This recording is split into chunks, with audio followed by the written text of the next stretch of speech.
So this is part 2, how tax credits work in real estate.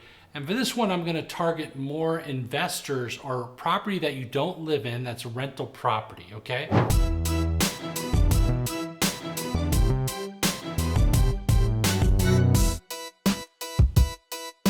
Now, if you didn't watch part 1, it doesn't matter. You can watch part 2 right now and go back and watch part 1 later. But this is for showing you the tax credits available for real estate as an investor. I'm going to show you here in just a moment how you could save thousands of dollars being a real estate investor and why you want to own residential apartments or homes and use those properties to help offset some of your income and grow and build wealth and make you potentially a millionaire or multimillionaire as it did me. I'm also going to talk about the benefits of long-term capital gains as well as depreciation and how it can offset your cash flow on paper, but you still get the money, but you don't have to pay taxes on it, at least not right away. So let's dive right in, okay? So when you have a rental property, you have income, and that income is called rents, all right? That's what it's called. And a lot of you, the challenges that you may have with learning real estate is some of the terms. So as I go through the terms, I'll try to define them as we go. So rents are your income, okay?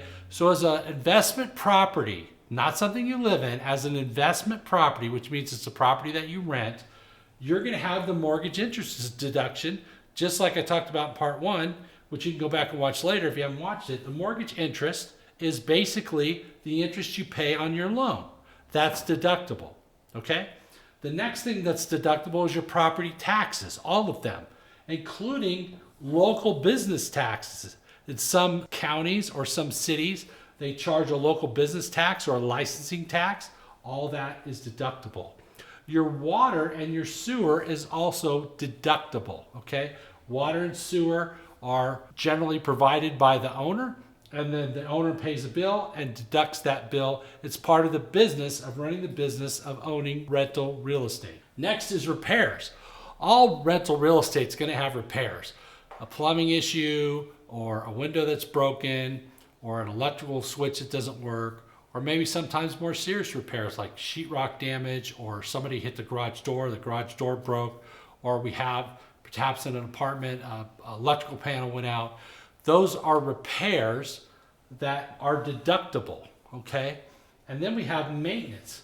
Maintenance is just to keep things operational, right? Typical maintenance is things like you have to fix, a broken switch or the lights out or whatever. So you may have maintenance people that go out and will bill you, or you may have your own if you have a larger apartment complex and they live on site, but you're going to have maintenance costs, okay? And those maintenance costs are deductible, totally legally through the tax code.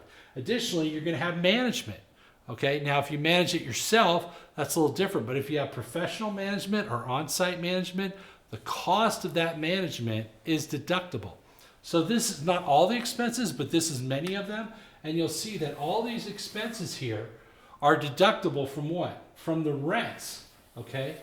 Plus what other income you may get from your rental property. Now, what's some of the other income besides rents?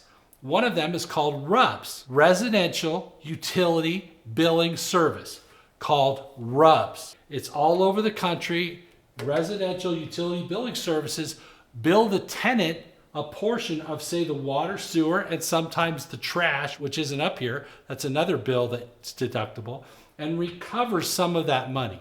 Other income may be late fees, laundry income, parking income, okay? All of that income gives your total income, and these are your expenses that you're able to deduct. But here's where it gets really amazing, because you have other things called capital improvements. It's called CapEx in real estate. CapEx, like RUBS, is short for capital improvements, RUBS for residential utility billing service. CapEx is things like you put on a new roof, you put in new windows, okay? You put in a new driveway, you change the garage door, you remodel and put in a brand new kitchen. Those are capital improvements. They're not maintenance, they're not repairs, they're improving the property, and those are defined by what they are and what they do for the property, like kitchens or flooring or some of these other capital improvements. And those are deductible over a period of time, where these expenses are deductible at the end of the year. Capital improvements may be deductible over a period of years. Depending on what it is, there's a schedule, and your accountant will help you with that, of what CapEx is deductible as. So new roof, maybe the life expectancy of a new roof may be 20 years, so that may be deductible over 20 years, okay, as an example. Another one, and the big one, is depreciation. Depreciation is deductible every year, but depreciation is not an actual expense, is it? It's not something you pay every month, but it is a tax benefit of owning property. And so before I go into depreciation and show it how it can lower your tax bill and put cash in your pocket without you having to pay tax on it immediately, just subscribe, because for me to help you, and I want to help you, you got to communicate, you got to stay in touch, because I'm putting videos up on a daily basis, and I'm talking about things that I've learned over 30 years of real estate and helped me become a multimillionaire in real estate. So I want to pass these on to you and show you from a real guy, a real 1%er, in terms of net worth, what is depreciation, how to do it. So subscribe, and we're going to talk about it right here. So now you subscribe because you promised me you would. So you did subscribe. I'm going to tell you about the secrets, and I'm going to reveal how people really use the tax code to build wealth in real estate. And that's called depreciation, okay? Depreciation means the value of something goes down, right? So a car that's worth $20,000 when it's purchased is worth $10,000 after 3 years by using the car and putting miles on the car, etc. That's depreciation. It goes down in value, right? Okay, so let's talk about property depreciation. Property depreciation. So here's a 6-unit building, and each unit brings in $1,000 a month in rent for our example. 6 units, we paid $600,000 to buy this 6-unit property, or we paid $100,000 a door. You probably heard that term, $100,000 a door. 1, 2, 3, 4, 5, 6 doors, 6 times $100,000, $600,000. So we paid $600,000 for the real estate. Got it? Okay, now the land that with the real estate sits on is about $100,000. So of our $600,000 we pay for the building, the land is, say, valued at $100 in our example. That means the value of the building is $500,000, also called the value of the improvements, right?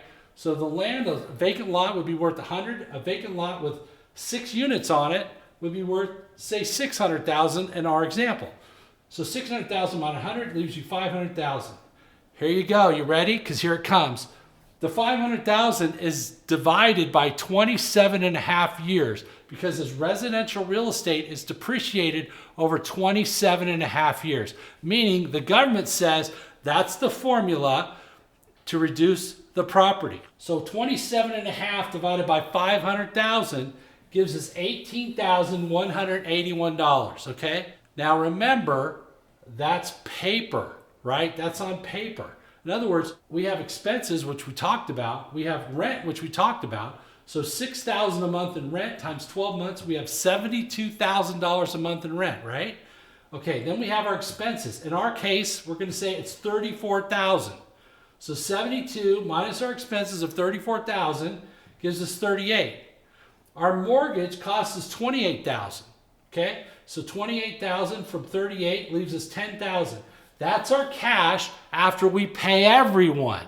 All of our expenses and our mortgage, we have $10,000 in cash, right? Normally you would pay taxes on that $10,000 in cash, which you will someday. But for now, we're going to take our depreciation, which is $18,181, and subtract 10 from that, and we have a loss. We have a loss. A loss? We have a loss. How do we have a loss, Paul? We have a loss because 18,181, sorry about my writing, leaves us a loss of $8,081. Loss. What does that mean? That means that I put the $10,000 in cash in my pocket. I didn't have to pay tax on it, and I took a loss of $8,181 on my taxes for the property because of depreciation. Now look, I know this sounds crazy, but it's not. This is how people build wealth in America, okay?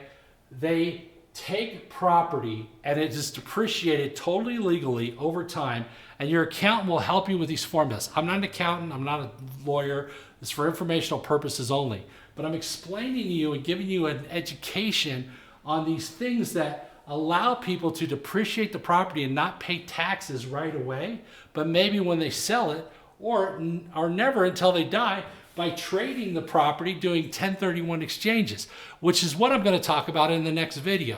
So if you join me on the next video about 1031 exchanges, I'll show you how real monopoly is played in real life and how people just like you have become very wealthy. I came from a very middle class background and became very wealthy doing 1031 exchanges, as well as understanding these concepts.